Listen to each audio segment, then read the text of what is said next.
So, hello everybody. How y'all doing? Come on in. Welcome. This is a channel for people who may be going through some things, some challenges, some traumas, some heartbreaks, some successes, and joy. Um, the name of my channel is A Testimony to Tell, and I'm here to tell my testimony. This morning I woke up and I was feeling kind of depressed because I've been struggling since January 1st, trying to learn everything I'm needing to know about this YouTube platform.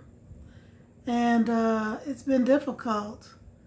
And so Sunday I did shoot a video, and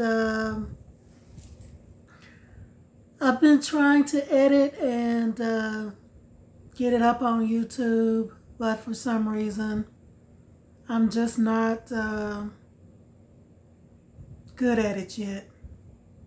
So anyway, I thought I had it set to upload last night, and turns out I ran out of memory on my phone.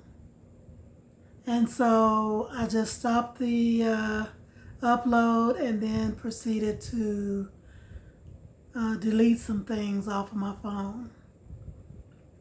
And but then I thought I accidentally deleted the video. And so when I woke up this morning, I was feeling depressed because I just didn't know if it was going to be worth it, me trying to do a channel, share my story, and it be difficult or having difficult uploading videos. So, but anyway, when I reached for my phone today, the video was there. And so now, right now, as we speak, I am trying to upload that video into YouTube. Now, whether it goes or not, if it's, I don't know what I've done to the video. I may have, done some damage to it or did some kind of encryption on it or something. I don't know. But hopefully it'll upload. But anyway, I wanted to share. My friend, and we'll call her Mary, she wanted to go out to lunch today. And so we went out to lunch. We went to Chewy's, and we had a nice dinner. I hadn't seen her in a long time.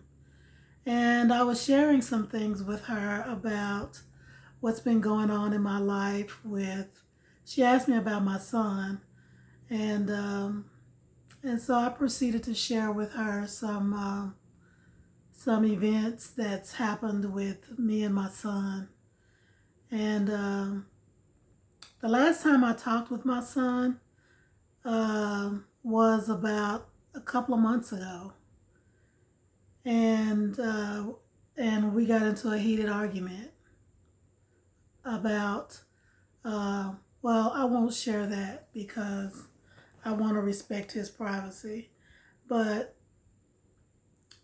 I just lost my temper. I mean, I really blew up. I lost my mind.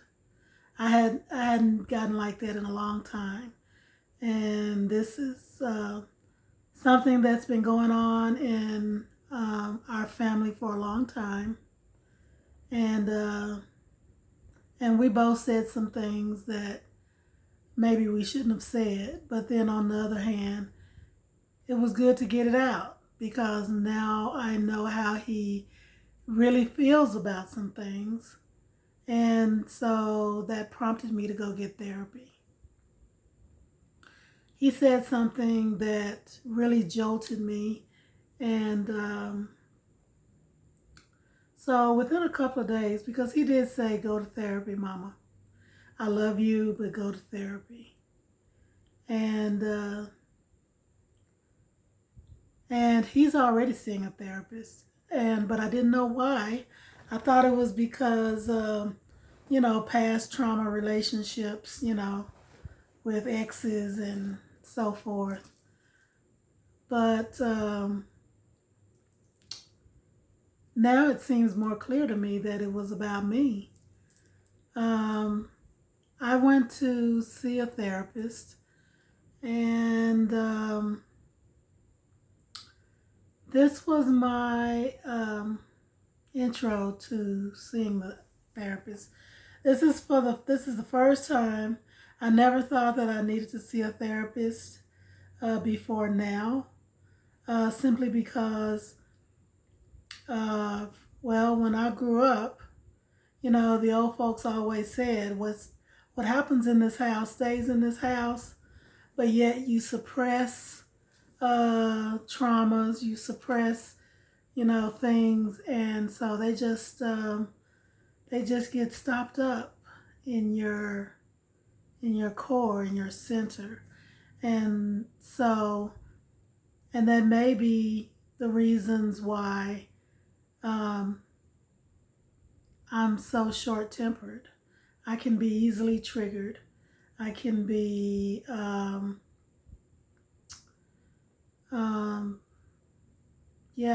I can be easily upset and just blow off the handle. Not sure. I don't know how to rest in my femininity and wait for somebody to finish what they're saying. I don't know how, and I'm working on that.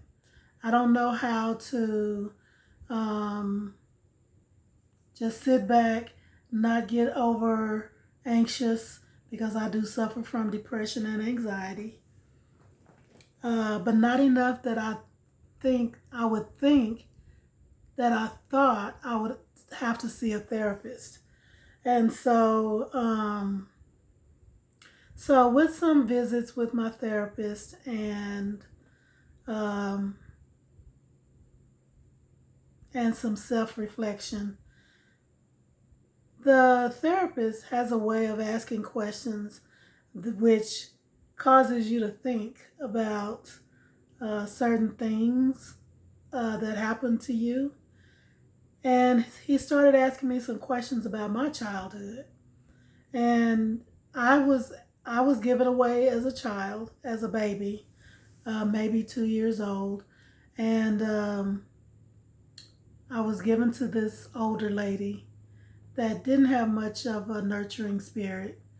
As a matter of fact, she was pretty crass, and she was mean and non-affectionate.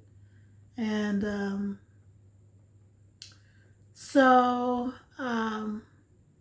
but when the therapist asked me this question, I had to think, because my mother.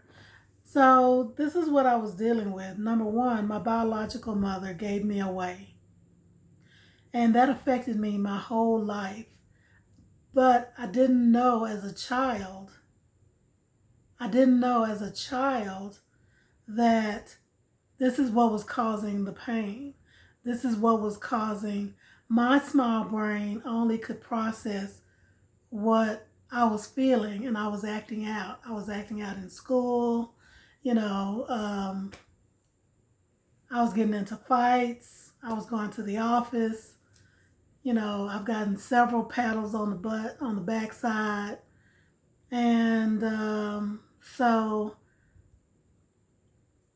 but I never understood why. I isolated myself, and I believe a lot of that was because my mother, she never participated in any of my school activities. Actually, I didn't even do any activities in school because I was embarrassed that my mother wouldn't either. When she showed up, she looked so much older. She looked as if she was my grandmother. And so I was embarrassed. I have to say, I was embarrassed because she was looking more like my grandmother. And other kids would ask me, "Is that your grandmother?" And everybody else's parents was young, and and they dressed, kind of stylish, and and I was just, for some reason, deep down in my soul, I was embarrassed. So I didn't participate in any school functions other than um, I loved volleyball, but that was never a sport that you would come to watch your child play in. So she would never come up to the school, even on PTA meetings. She didn't come, and it may be that I didn't tell her. So she wouldn't come. But anyway, as I was growing up, I had a father as well, her husband, and he loved me too. I mean, he loved me so much. He would take me to the parks, and we would go places, and I would ride around in that big Fairlane car, and we would just go to places together, just me and him. And but when he passed away, when I was 7 years old, and as a matter of fact, he passed away in the bedroom right next to mine in the middle of the night.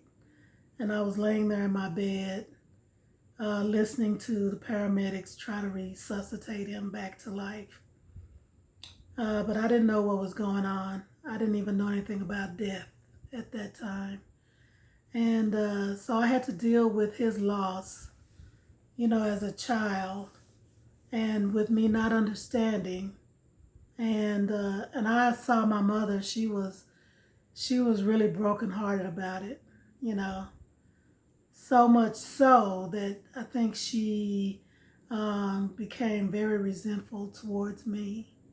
And so from that point on, we kind of just isolated ourselves in different parts of the house.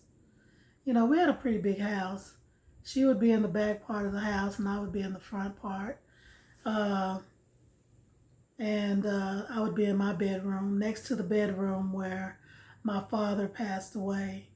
And so she just moved from that bedroom to the back part of the house.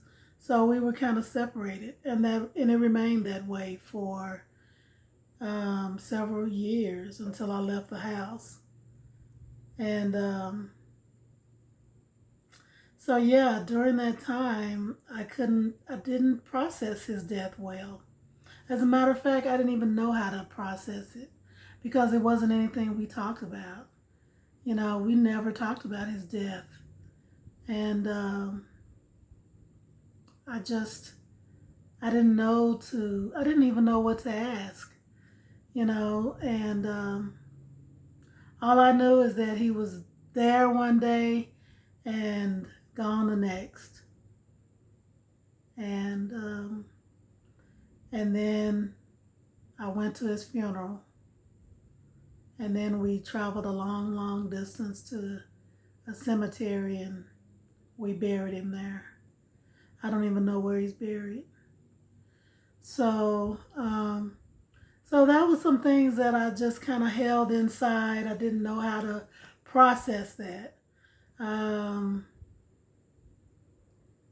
But he was my heart. He was my daddy. And yeah. So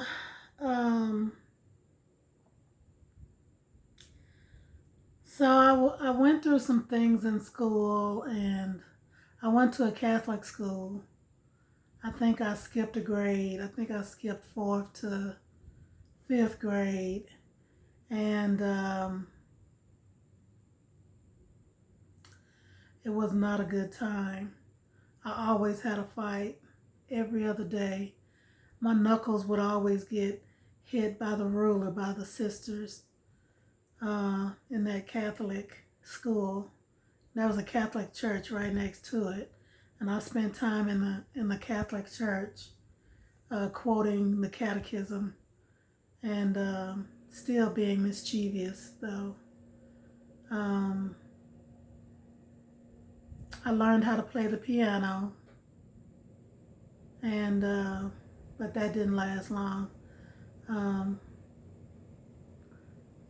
uh, that was probably just a couple of years, and then I had a recital I don't even know if my mother went. I don't even really know. But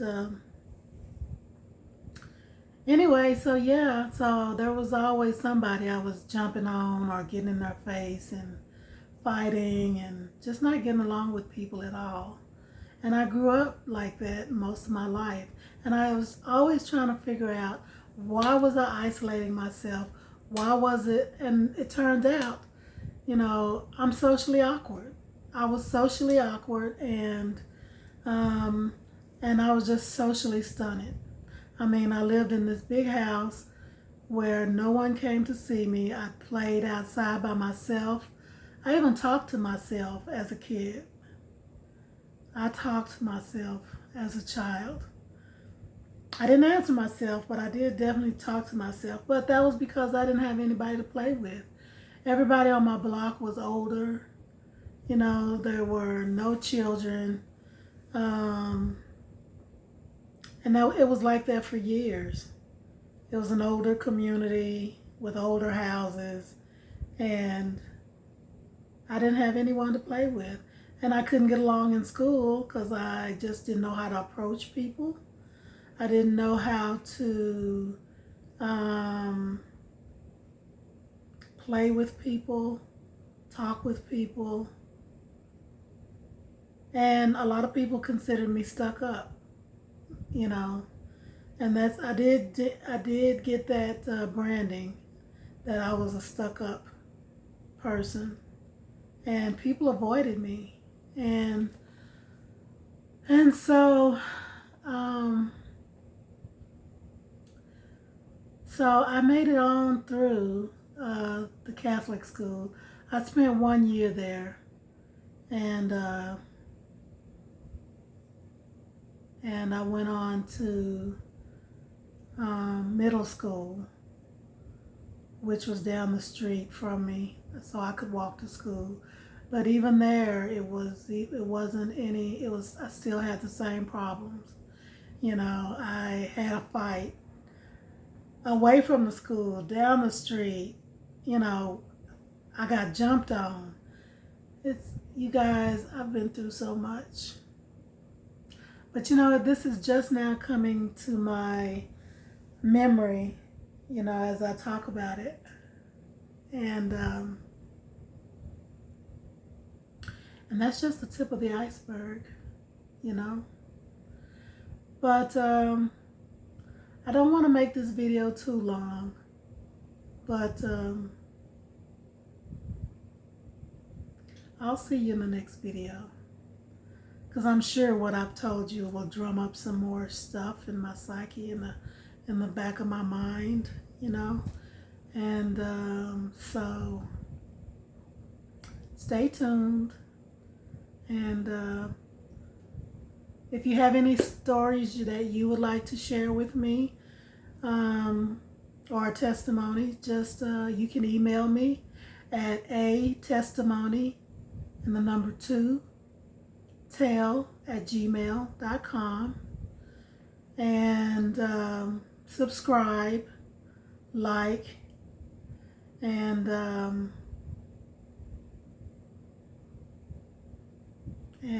I'll see you on the next video.